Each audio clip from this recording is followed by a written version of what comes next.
रियासती वजीर कोमटिरेड्डी वेंकट रेड्डी ने दिलचस्प रिमार्क करते हुए कहा कि जल्द बीआरएस पार्टी 4 हिस्सों में तकसीम हो जाएगी।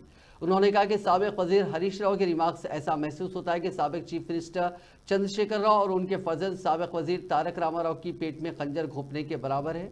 उन्होंने असेंबली के मीडिया पॉइंट पर सहाफियों से गैर रस्मी बातचीत करते हुए कहा कि हरीश राव ऐसा महसूस होता है कि चीफ मिनिस्टर बनने का मंसूबा रखते हैं। अगर हरीश राव केसीआर की मुखालिफत करते हैं तो कांग्रेस पार्टी यकीनन उनकी तायद करेगी।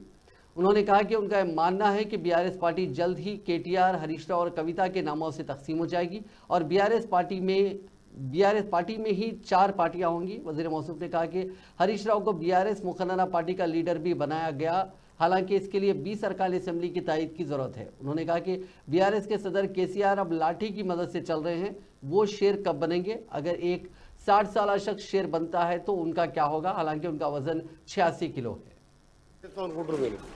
అది దాని అడుగులేదు అధ్యక్ష వచ్చిన రెండో రోజే ప్రతిపక్షం అంటే దాని ప్రతిపక్షానికి మీరు ప్రతిపక్షం కాదు, ఫ్రస్ట్రేషన్ పక్షం అధికారం పోయింది, ఏం చేయాలి ఆయన అంటున్నాడు.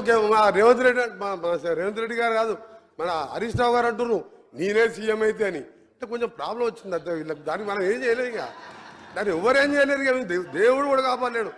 ఒక్క నిమిషం సార్, దేవుడు కూడా కాపాడలేడు వీళ్ళని, దేవుడు కూడా కాపాడలేడు. రాక రాక నలగొండకు వచ్చింది అధ్యక్ష. మన వర్షాలు లేక ఇబ్బంది పడుతున్నాం, మంచినీళ్ళు లేవు. జగన్మోహన్ రెడ్డి బిర్యానీ తినిపించిండు, రాసిచ్చిండు. వస్తుంది అధ్యక్ష, వస్తుంది వీళ్ళు ఎమ్మెల్యే అధ్యక్ష. ఎంత ఐరన్ లేక అంటే ఇలా పార్టీ పిల్లలు మన నేను లేకుంటే హోంగార్డ్ చనిపోతే కనీసం మా జిల్లా ఉన్న ఏకైక ఎమ్మెల్యే